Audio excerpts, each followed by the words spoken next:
I think a huge mistake that churches make is live streaming their services. I should put some context. Wow.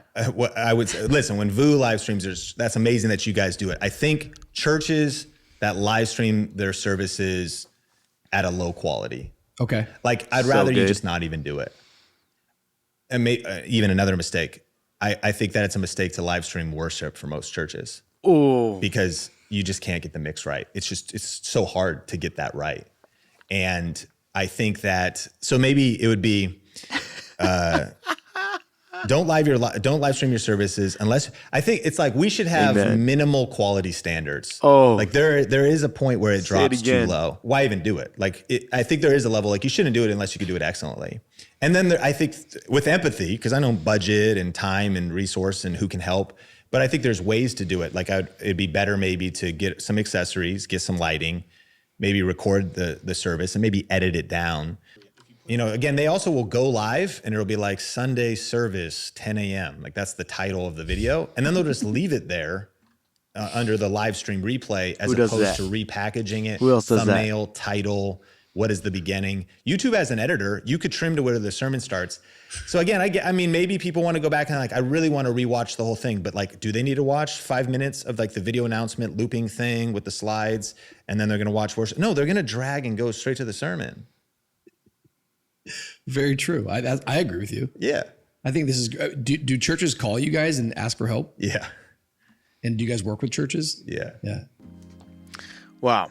I love Sean Cannell. He shares in this podcast that he grew up in Washington as well. So shout out to all the Washington guys. I so agree with him. I so agree with him. I don't know where he's based out of, but I know when he does come to, when he is in Washington, he goes to the Pursuit Northwest, which is not far from me. I'm friends with the worship pastors there. They're awesome. So Sean Cannell's an amazing guy. He's got multiple YouTube channels. He started Think Media. Think Media has over 3 million subscribers. If you're a church guy who is in charge of live stream, especially more in the video space, he is a resource for you. And then there's obviously Rich Wilkerson, who is the lead pastor of VU Church, also a native Washingtonian. There's so many bad live streams out there, and I don't say that judgmentally, because up until the church I go to now, I have only been part of churches with really poor live stream channels, and such bad memories of growing up trying to learn worship and going back to the live stream to have these horrifying moments of like, that was so bad, and that lives on the internet. And honestly, that can hinder people wanting to join your worship team. Bad live stream mixes hinder people from wanting to join a worship team. It's a really an unfortunate thing. But vice versa is true. If you have a great mix, people want to join and be part of that experience. I don't do this as much anymore, but I used to every Monday go back and listen back to our church's live stream. And then I had like a rotation of churches' live streams that I would like to listen to. All of them were bad live streams. And I loved watching for my entertainment. It's so immature, but watching worship with bad live stream mixes, it was like the worship fails before there was a worship fails. But hey, you know what? I could also kind of get past that and worship through that and feel God's presence through the songs and the sound they were making. There is an interesting point to be made about the need and this need that churches feel to have to live stream their services, and you hear the same thing. Oh, for the person who's sick, who couldn't make it, there's people watching, and for such a small percentage of people who are watching, the cost of putting yourself out there, a poor representation of the experience that your church has online, because it's going to sound better in person than it does online, is so much more costlier than people think. I really do agree that if you don't know how to pull off a quality live stream, if your church doesn't want to put in the resources to do so, that it would be better to not live stream your services. Obviously, there's a bunch of caveats to that. 2 churches that I know of: Banner Church in downtown Seattle, Rose Church in Portland.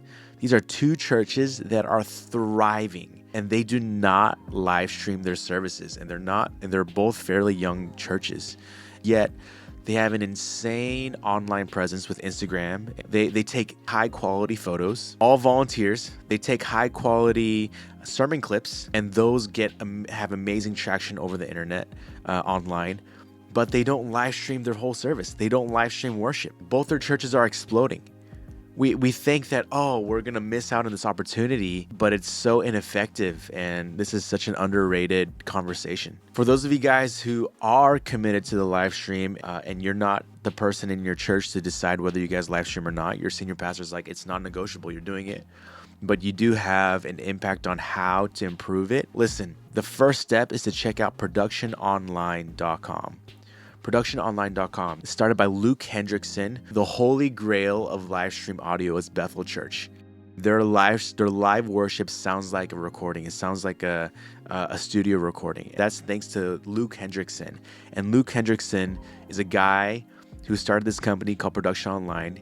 He was one of the first guys to figure out the best way to mix with a DAW and plugins to make it sound amazing. So we started with his template, buying the plugins he suggested.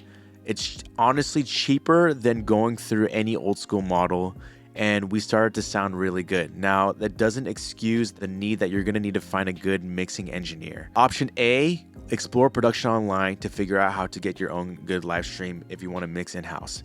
Option B, we live in the age of the internet where there are companies out here that are mixing audio remotely. You still have to purchase a lot of the setup gear, but they're remotely mixing it, and it sounds amazing, and it's pretty affordable. These guys out in Upper Rooms started this company called AudioLink. I feel like this is the future, and if your church can afford it, I would recommend this route as well. Speaking of which, I also want to shout out my one of my best friends, Joseph Miller.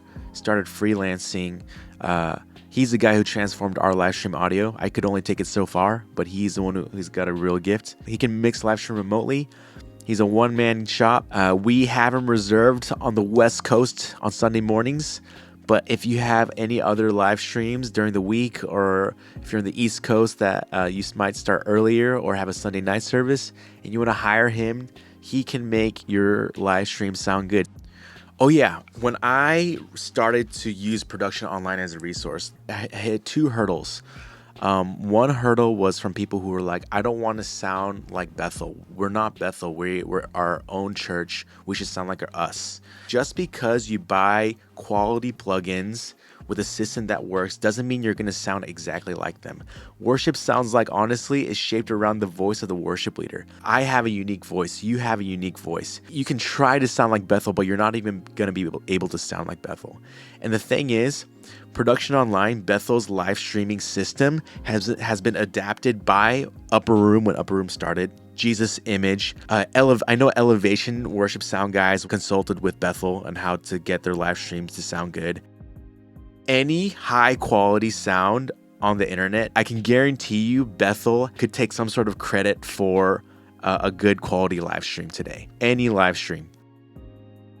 Second hurdle I had to get over was, I feel like every church has the older sound guy that kind of knows it all. Older can not necessarily be in age, but maybe more experienced. They have a lot of knowledge in specific gear. I feel like every church has these guys. And when I first took over our worship and production department, I would listen to their advice. These guys have been here for a super long time, and I would take their advice on what gear to purchase and what direction to take. Like almost every piece of advice that they gave, I ended up regretting listening to them. I don't know what it is. Like, they have such great hearts and their intent is in the right place. But if they had the ability to make your church sound good, why haven't they already? Why haven't they already? And I know there are excuses. It's budget, it's bandwidth, it's this and that.